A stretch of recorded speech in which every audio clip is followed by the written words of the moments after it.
सालों पहले की बात है। एक जंगल में एक बहुत ही होशियार बिल्ली रहती थी। बिल्ली काफी जानकार थी, इस वजह से हर कोई उससे ज्ञान प्राप्त करते थे। जंगल के सारे जानवर उस बिल्ली को मौसी कहकर पुकारते थे। बहुत से जानवर उस बिल्ली मौसी के पास पढ़ने के लिए भी जाते थे।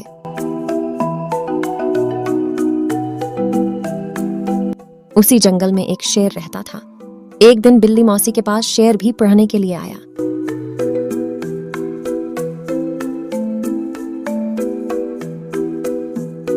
मुझे भी आपसे शिक्षा लेनी है। मैं आपका छात्र बनकर आपसे सब कुछ सीखना चाहता हूं, ताकि जीवन में आगे मुझे कोई दिक्कत ना हो और अपनी जिंदगी सही से बिता सकूं। कुछ देर सोचने के बाद बिल्ली बोली, ठीक है, तुम कल से पढ़ने के लिए आ जाना, लेकिन याद रहे तुम कोई शरारत मत करना। अगले दिन से रोजाना शेर बिल्ली मौसी के यहाँ पढ़ने के लिए आने लगा।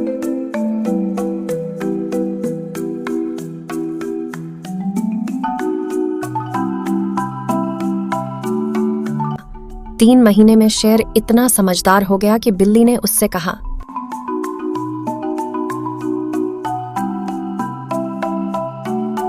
बेटा, तुम्हारी पढ़ाई पूरी हो चुकी है। अब तुम मुझसे सब कुछ सीख चुके हो। तुम्हें कल से पढ़ाई के लिए आने की जरूरत नहीं है। तुम मेरे द्वारा प्राप्त की गई शिक्षा की मदद से अपने जीवन को आसानी से जी सकते हो। आप सच कह रही हैं? मुझे संपूर्ण शिक्षा प्राप्त हो चुकी है क्या? हाँ, मैं जो कुछ भी जानती थी मैंने सब कुछ तुम्हें सिखा दिया है। चलो फिर क्यों ना आज इस विद्या को तुम पर ही आजमा कर देख लिया जाए। इससे मुझे पता चल जाएगा कि मुझे कितना ज्ञान मिला है। डर के मारे सहमी हुई बिल्ली मौसी ने कहा, बेवकूफ, मैं तुम्हारी गुरु हूँ। मैंने तो तुम्हें अच्छी शिक्षा दी है। तुम इस तरह मेरे ऊपर प्रहार नहीं कर सकते हो। शेर ने बिल्ली की एक न सुनी और उस पर झपट पड़ा। अपनी जान बचाने के लिए तेजी से बिल्ली दौड़ने लगी। दौड़ते दौड़ते वह पेड़ पर चढ़ गई।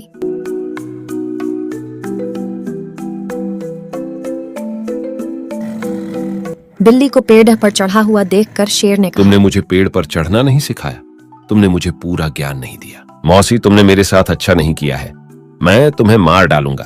पेड़ पर चढ़ने के बाद राहत की सांस लेते हुए बिल्ली ने जवाब दिया, मुझे तुम पर पहले दिन से ही विश्वास नहीं था। मैं जानती थी कि तुम मुझसे सीखने के लिए तो आए हो, लेकिन मेरे ही जीवन के लिए आफत बन सकते हो। यही कारण है कि मैंने तुम्हें पेड़ पर चढ़ना नहीं सिखाया। अगर मैंने तुम्हें यह ज्ञान भी दे दिया होता तो तुम आज मुझे मार डालते। गुस्से से आग बबूला होकर बिल्ली बोली, तुम दफा हो जाओ और आज के बाद मेरे सामने कभी मत आना। मेरी नजरों से दूर हो जाओ। ऐसा शिष्य जो अपने गुरु का सम्मान नहीं कर सकता, वो किसी काबिल नहीं। बिल्ली मौसी की बात सुनकर शेर को भी गुस्सा आया, लेकिन वो कुछ नहीं कर सकता था क्योंकि बिल्ली पेड़ पर थी। गुस्से से लाल होकर शेर वहां से दहाड़ते हुए चला गया।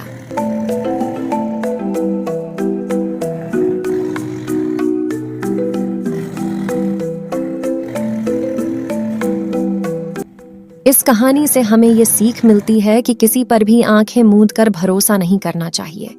जीवन में हमेशा सतर्क रहने पर ही आप खुद को सुरक्षित रख सकते हैं।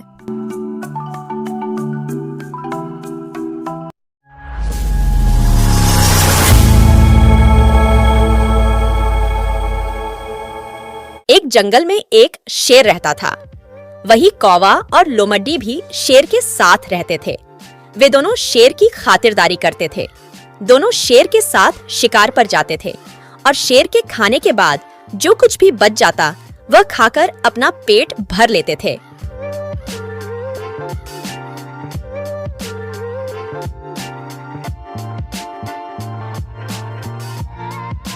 कौवा बोला, महाराज, पिछली बार जो हिरण का मांस खाया था मजा आ गया। क्या नरम नरम मांस था, वह मजा आ गया। शेर ने किसी को आते हुए देखा और कौवा से बोला, अरे वो तो ठीक है, मगर पहले पता करो कि वो कौन वहां घूम रहा है। कहीं दूसरे जंगल का जासूस तो नहीं।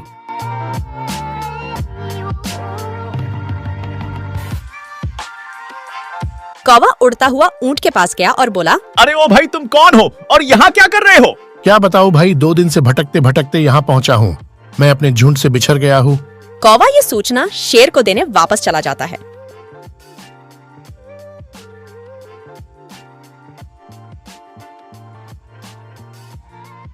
महाराज, वो ऊंट अपने झुंड से बिछड़ गया है और यहाँ हमारे जंगल में भटक कर आ गया है। ये बहुत अच्छा शिकार है। जो हमारा बहुत आसान शिकार बनने वाला है। खबरदार, वो हमारा मेहमान है, उसे लेकर हमारे पास लाओ।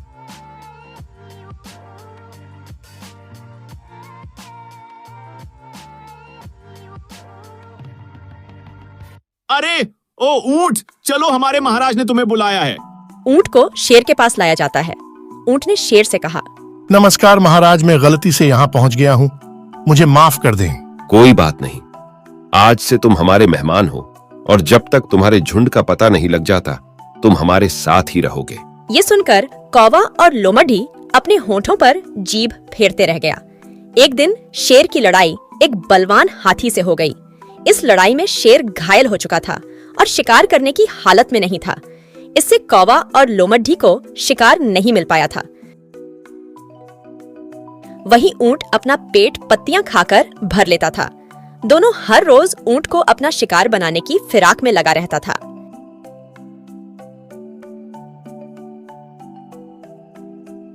एक दिन शेर ने कौवे और लोमड़ी को कहा, जाओ और मेरे लिए कोई आसान शिकार को मेरे पास लेकर आओ ताकि मैं शिकार कर भोजन कर सकूं।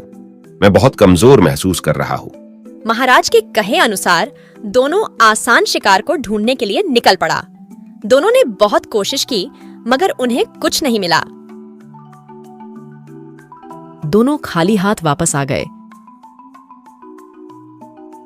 और लोमड़ी ने कहा, महाराज, हमें कुछ नहीं मिल पाया।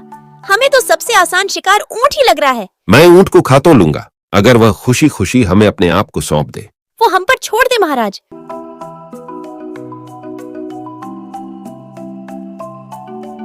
कौवा और लोमड़ी ने प्लान बनाया कि किसी तरह हमें ऊंट को राजी करना होगा। लोमड़ी ने कहा, मेरे पास एक प्लान है। हम दोनों महाराज के पास जाकर बारी बारी से बोलेंगे कि महाराज, आप हमें ही खाकर अपना पेट भर ले, और जब मैं ऐसा बोलूंगा तो तुम मना कर देना, और तुम बोलोगे तो मैं मना कर दूंगा। इस तरह हमारी नौटंकी देखकर ऊंट कोई न कोई गलती कर बैठेगा। उसके बाद मैं उसकी गर्दन दबोच लूंगा। दोनों ने ठीक ऐसा ही किया। महाराज, हमें बहुत बुरा लग रहा है कि आप इतने कमजोर हो चुके हैं। आपकी जान बचाना हमारा फर्ज है। ऐसा करे, आप मुझे ही मारकर भोजन ग्रहण कर ले। तभी लोमड़ी बोल पड़ी, नहीं महाराज, आप मुझे अपना भोजन बना लीजिए। ये तो बहुत छोटा है, इससे तो आपका पेट भी नहीं भरेगा। फिर कौवा ने बोला, नहीं महाराज, आप इसे नहीं खाए। इसके शरीर पर तो बहुत बाल है, आपके मुंह में बाल फंस जाएगा। ये सब बातें ऊंट सुन रहा था। दोनों की त्याग की भावना को देखकर ऊंट को भी अपनी वफादारी साबित करने का विचार आया। ऊंट ने कहा, महाराज, आपने मुझे यहाँ रहने के लिए जगह दिए और खाने के लिए पेड़ पौधे दिए और मान सम्मान दिया। आप बहुत दयालु हैं। मेरा भी फर्ज बनता है कि आपके किसी काम आ सकूं। आप मुझे खा ले महाराज, मैं आकार में भी बहुत बड़ा हूँ। ऊंट के इतना कहते ही लोमड़ी झटपट ऊंट पर कूद पड़ा और उसकी गर्दन दबोच ली, और महाराज ये सब देखता रह गया। ऊंट कौवा और लोमड़ी के जाल में फंस गया और उसे अपनी जान गंवानी पड़ी। इस कहानी से हमें ये सीख मिलती है कि दुष्ट और मक्कार लोगों से दूर रहना चाहिए। वह कभी भी नुकसान पहुंचा सकता है।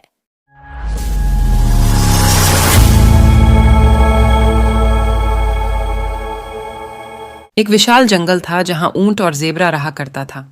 ऊंट का स्वभाव बड़ा शांत और दयालु था। वह बहुत मिलनसार और सबसे मिलजुल कर रहने वाला था। जंगल में जितने भी जानवर रहा करते थे, उनके साथ ऊंट की दोस्ती बड़ी गहरी और अच्छी थी। वह सभी के साथ प्रेम पूर्वक व्यवहार करता था और सभी से अच्छे से बात करता था, और जरूरत पड़ने पर उन सभी की दिल से मदद भी करता था। हालांकि जेबरा अपने काले और सफेद कोट के साथ खुद को बहुत खूबसूरत समझता था। जेबरा हमेशा सोचता रहता कि ऊंट कितना लंबा है, इसकी चमड़ी कितनी लटकी हुई है, इसकी पीठ पर कुबड़ है, इसके मुंह से बदबू आ रही है। इन सब वजह से जेबरा ऊंट को बदसूरत प्राणी मानता था। एक दिन ऊंट ने जेबरा से कहा कि चलो साथ कीचड़ में खेलते हैं, तो जेबरा ने कहा, नहीं, मेरा खूबसूरत काला और सफेद कोट गंदा हो जाएगा। तुम गंदे हो, इसलिए तुम ही कीचड़ में जाओ। जेबरा का दुर्व्यवहार देखकर ऊंट को अच्छा नहीं लगा और मन ही मन सोचने लगा कि क्या मैं सच में इतना बुरा हूं, और चुपचाप गर्दन लटकाकर वहां से आगे चलता बना। समय तेजी के साथ बीत रहा था।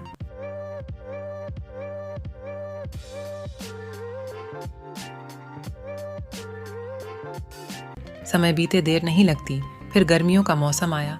उस साल बहुत भीषण गर्मी पड़ रही थी। नदी तालाबों का पानी सूखता जा रहा था। पानी की किल्लत हो रही थी। सब जगह हाहाकार मच रहा था। जंगल के सभी जानवर बहुत परेशान होने लगे। उनके साथ जेब्रा भी परेशान हो रहा था। पानी की तलब उसे भी लग रही थी।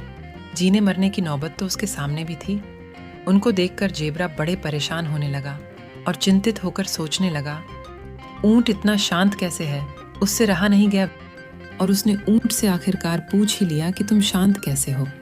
सभी जंगल के जानवर तो बड़े परेशान हैं, पानी के लिए तड़प रहे हैं, और तुम इतने सामान्य कैसे दिखाई पड़ रहे हो?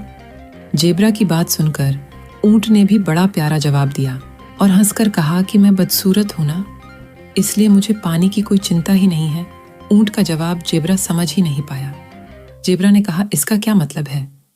तब ऊंट ने बड़े प्यार से जेब्रा को समझाया, अरे भाई, मेरे पीठ पर जो तुम यह कुबड़ देख रहे हो, इसमें मैं महीनों का पानी जमा करके रख सकता हूँ, इसलिए मुझे कई दिनों तक पानी की कमी महसूस नहीं होती। मैं बड़े आराम से अपने दिन लंबे समय तक बिना कोई परेशानी के बिता सकता हूँ, और मैं मरुधाम को भी बड़ी आसानी से सूंघकर उसे खोज सकता हूँ। चलो मैं तुम्हें वहां लेकर चलता हूँ, कम से कम तुम्हें प्यासा तो मरना नहीं पड़ेगा। कड़कड़ाती धूप में ऊंट के साथ जेब्रा चलने को तैयार हो गया। पानी ना होने की वजह से जेब्रा का हाल बेहाल होने लगा। उसकी हालत ऊंट से देखी नहीं जा रही थी। ऊंट ने जेब्रा से कहा कि तुम मेरी ओट में चलो ताकि तुम्हें कुछ राहत मिलेगी। और जेब्रा ऊंट की ओट में धीरे धीरे चलने लगा और उसे अच्छा लगने लगा।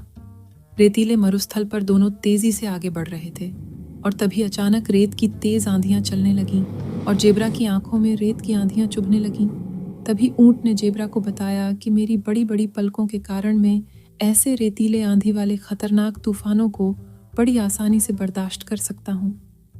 रेतीला मरुस्थल पर लग रही कड़कड़ाती धूप और दोनों तेजी से आगे बढ़ रहे थे।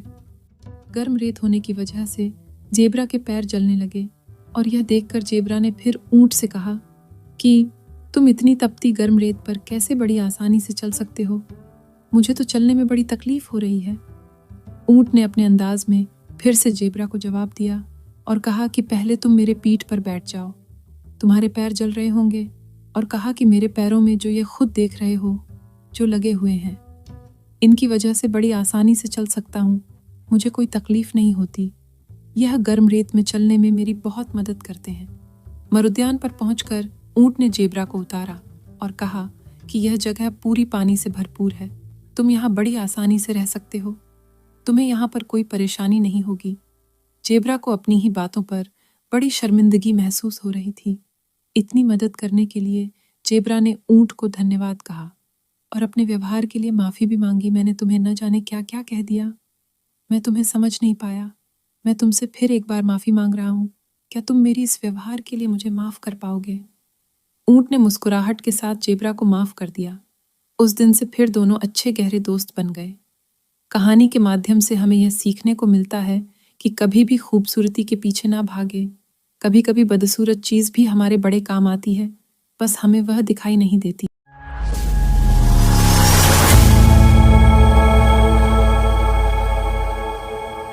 एक बार की बात है, नदी के किनारे एक ऊंट और सियार रहते थे। सियार बहुत शातिर और मतलबी था। वो किसी भी जानवर से बगैर कारण बात नहीं करता था, जबकि ऊंट एक शांत स्वभाव का प्राणी था। ऊंट के साथ उसका बच्चा भी रहता था। वो हर किसी के सुख दुख में साथ देता था। नदी के उस पार एक गांव था जहां बहुत सारे तरबूज और फल लगे थे। सियार के मन में खुराफात सूझी कि नदी के उस पार जाकर भरपेट तरबूज खाए, लेकिन ये काम सियार अकेले नहीं कर सकता था। उसे पानी में तैरने नहीं आता था। सियार बहुत चालाक था। उसने अपने दोस्त ऊंट से तरबूज की बात कही और किसान के खेत में लगे तरबूज खाने के लिए लुभाने लगा। ऊंट खुशी खुशी अपना खाना चबा रहा था। पहले तो ऊंट हिचकिचाया, लेकिन अंत में वह सियार के साथ किसान के तरबूज के खेत पर जाकर तरबूज खाने के लिए तैयार हो गया। लेकिन ऊंट का बच्चा भी जाने की जिद करने लगा। दोनों ने उसे मनाया कि हम लोग तुम्हारे लिए भी तरबूज लाएंगे। इस पर ऊंट का बच्चा मान गया।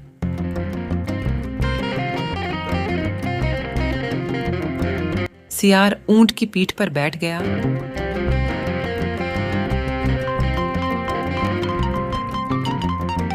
और दोनों दोस्त नदी पार कर किसान के खेत में चले गए। दोनों दोस्तों ने तरबूज के खेत में तरबूज खाने के लिए घुसा। सियार जल्द ही भर पेट तरबूज खा लिया और अचानक चिल्लाने लगा। ऊंट ने कहा, चुप हो जाओ नहीं तो किसान आ जाएगा। लेकिन सियार चिल्लाता रहा।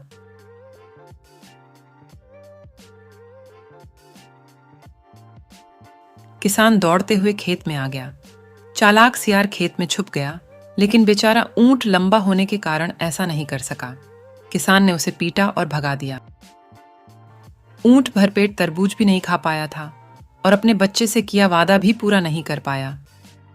जल्दी में ऊंट कुछ भी नहीं ले पाया। ऊंट को इसका बहुत बुरा लग रहा था।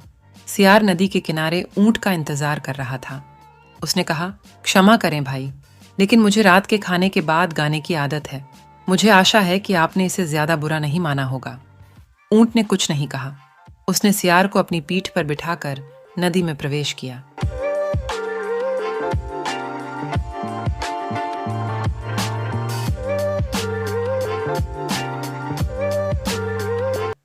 नदी के बीचों बीच पानी बहुत गहरा था। वहां ऊंट नदी में डुबकी लगाने लगा। सियार डर गया। तुम क्या कर रहे हो, मूर्ख साथी? क्या तुम मुझे डुबोने की कोशिश कर रहे हो? ऊंट ने कहा, नहीं भाई, बस इतना है कि मुझे अच्छे भोजन के बाद नदी में डुबकी लगाने की आदत है। मुझे आशा है कि आप बुरा नहीं मानेंगे। शरारती सियार ऊंट की पीठ से छलांग लगाई और जैसे तैसे अकेले ही तैरकर अपनी जान बचाई। इस कहानी से हमें यह सीख मिलती है कि अगर हम किसी के साथ दगाबाजी करेंगे तो वही अंजाम हमारे साथ भी हो सकता है।